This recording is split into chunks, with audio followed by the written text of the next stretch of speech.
Hello everyone, কী অবস্থা সবার? তো ঈদের পরের দিন কি করেছিলাম সেটা নিয়ে আজকের ব্লগ শেয়ার করছি। অনেক দিন পর একদম লেট করে ঈদের আগের দিনের ব্লগটা শেয়ার করছি আজকে। তো ঈদের আগের দিন কি করেছিলাম সব কিছুই থাকবে আজকের ব্লগে। চলুন ব্লগটি শেয়ার করা যাক। সকাল সকাল ঘুম থেকে উঠেই দেখি যে আকাশটা একদম মেঘলা হয়ে আছে, মনে হচ্ছে এখনই বৃষ্টি নামবে। সকাল সকাল ঘুম থেকে উঠতেই একদম ফ্রেশ লাগে। দেন হচ্ছে সারাদিন কারেন্ট ছিল না। এটা হচ্ছে মঙ্গলবারের ব্লগ। তো 2 দিনের ব্লগটাই হচ্ছে আমি এখানে একসাথে করে শেয়ার করে দিব। তো এটা হচ্ছে মঙ্গলবার, সেদিন আমরা ভেবেছিলাম রুটি বানাবো, কিন্তু সেদিন সারাদিন বাসায় কারেন্ট ছিল না, গ্যাস ছিল না, কিছুই নেই। এটা হচ্ছে বিকেল 5টার সময় আমি ডাল রান্না করছি এখানে। আসলে আমি হচ্ছে মানে সকাল সকাল সব রান্না শেষ করে ফেলি, কিন্তু সেই দিন শুধু ভাত আর একটু ভর্তা, আলু ভর্তা করেছিলাম। তারপর যে দেখি গ্যাস নেই, কারেন্ট নেই, সেই কী এক অবস্থা। মুরগি এনে রেখে দিয়েছিলাম, সারাদিন সেই 5টা বাজে মুরগি রান্না করছি, কারেন্ট আসার পর, গ্যাস আসার পর। তো সবাই হচ্ছে দুপুরে ভালোভাবে খায়ও নি। সারাদিন কীভাবে যে চলে গেল বুঝতেও পারলাম না।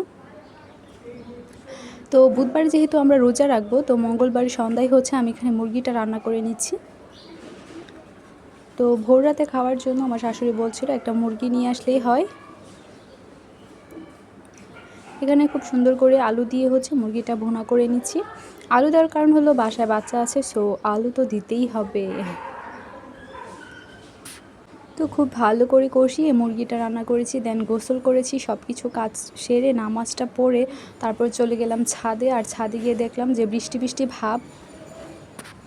তো আমার ননদ আর আমরা সবাই মিলে হচ্ছে ছাদে ঘোরাঘুরি করছিলাম। আর আমার যেহেতু ছোট বেবি আছে, ও বিকেলবেলা ছাদে ঘুরতে অনেক বেশি পছন্দ করে, সেই জন্য প্রতিদিনই হচ্ছে আমরা নিয়ম করে বিকেলবেলাটা হচ্ছে ছাদেই সময়টা কাটাই। তো এদিকে দেখতে পাচ্ছিলাম যে আমাদের গরু নিয়ে আসা হয়েছে। তো আমরা সবাই চলে আসলাম একদম সন্ধ্যা সন্ধ্যা করে গরুটা দেখতে।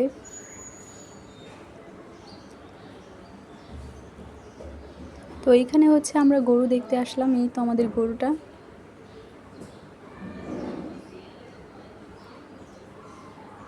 তো গরুটা দেখে হচ্ছে একদম মাগরিবের সময়টাতে আমি দেখলাম যে আকাশটা একদম গোলাপি বেগুনি টাইপের কিছু একটা হয়েছে, এত সুন্দর লাগছিল। তো আমি বারান্দা থেকে এভাবে ভিডিওটা করেছিলাম। দেন হচ্ছে এটা হচ্ছে বুধবারের ব্লগ ঈদের।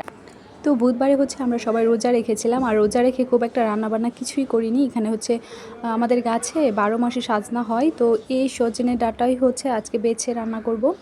আর সজনে ডাঁটা খেতে কে কে পছন্দ করেন অবশ্যই কমেন্ট করে জানাবেন, এটা আমাদের অনেক বেশি পছন্দ। বাসায় চিংড়ি মাছ ছিল, আর এগুলো দিয়েই হচ্ছে সজনে ডাঁটা রান্না করে নিব। এভাবে চিংড়িটা ভেজে ভালোভাবে মশলা দিয়ে কষিয়ে সজনে ডাঁটা রান্না করলে খেতে বেশ ভালো লাগে।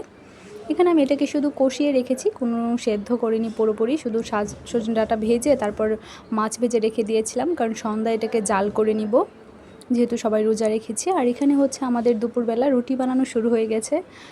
ভেবেছিলাম যে হচ্ছে ঈদের আগের দিন রুটিগুলো বানিয়ে নেওয়া হবে, কিন্তু আজকে আমরা রোজা রেখে তবেই হচ্ছে এই কষ্ট করে অনেকগুলো রুটি বানাচ্ছিলাম।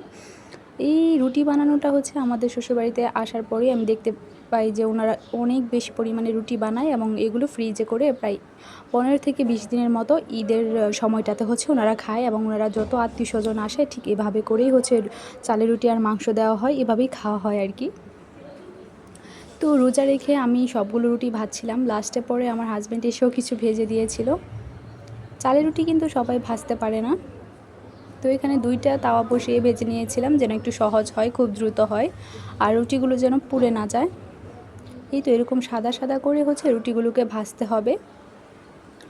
আর সবগুলো রুটি মোটামুটি ভালোভাবেই ফুলে উঠছিল।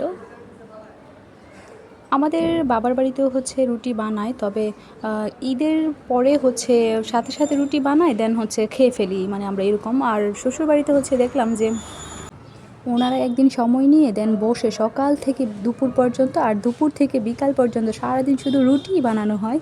আর অনেক দিন পর্যন্ত সংরক্ষণ করে এটা খাওয়া হয়, নর্মাল ফ্রিজে রাখলে এমনিতেই ভালো থাকে প্রায় 1 মাসের মতো। সো যদি কারো ইচ্ছে হয় আপনারাও বানিয়ে খেতে পারেন। তো এখানে অনেকে জিজ্ঞেস করতে পারেন যে আপু আপনার বাসা কোথায়? আমাদের বাসা হচ্ছে নরসিংদীতে, আর আমার বাবার বাড়িও নরসিংদী, দেন হচ্ছে আমার শ্বশুর বাড়িও নরসিংদীতে। আর আমার বাবার বাড়ি থেকে আমার শ্বশুর বাড়ি মাত্র 10 মিনিটের রাস্তা। তারপরে আছে না যাদের হচ্ছে পরিবার, সমাজ বা যার যার হচ্ছে আত্মীয়স্বজনের মধ্যে একটা ট্র্যাডিশন আছে না, ওইটাই আর কি এখানে। তো সারাদিন রোজা রেখে হচ্ছে খুবই কষ্ট হয়েছিল সবগুলো রুটি ছেঁকে নিতে আগুনের কাছে থেকে। আর সেদিন আসলে বৃষ্টি হয়নি, খুব গরমই পড়েছিল, এরকম একটা অবস্থা। তারপর হচ্ছে আমার যেহেতু সিজার হয়েছিল মাত্র 6 মাস হয়েছে, সো আমি খুব একটা দাঁড়িয়ে কাজও করতে পারি না। আমার হাজব্যান্ড হচ্ছে লাস্টে হচ্ছে দাঁড়িয়ে কিছু রুটি ভেজে দিয়েছিল, এরকম একটা অবস্থা। পরে আমার হাজব্যান্ড কিছু রুটি ভেজে দিয়েছিল। আর রাত্রেবেলা হচ্ছে আমরা হচ্ছে কাঁঠাল মুড়ি পিঠা এগুলো দিয়ে ইফতার করেছিলাম। দেন হচ্ছে রাত্রে একটু ভাত খেয়েছিলাম সবাই অল্প করে, তো ওই ক্লিপগুলো আর নেওয়া হয়নি।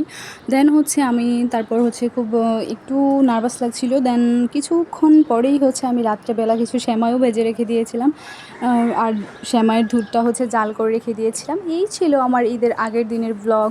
তো কেমন লেগেছে অবশ্যই একটা কমেন্ট করবেন। আপনারা কমেন্ট করলে আমি নতুন নতুন ভিডিও বানাতে খুব উৎসাহ পাই। সো প্লিজ একটা করে হলেও কমেন্ট করবেন যে কেমন লেগেছে ব্লগটি। তো যেভাবে বলবেন আমি সেভাবেই ব্লগ দেওয়ার চেষ্টা করব। আমার কিভাবে ভিডিও দিলে আপনাদের ভালো লাগে সেটা কিন্তু কমেন্টে জানাতে পারেন। তো আজকের মতো এখানে শেষ করছি। ধন্যবাদ সবাই।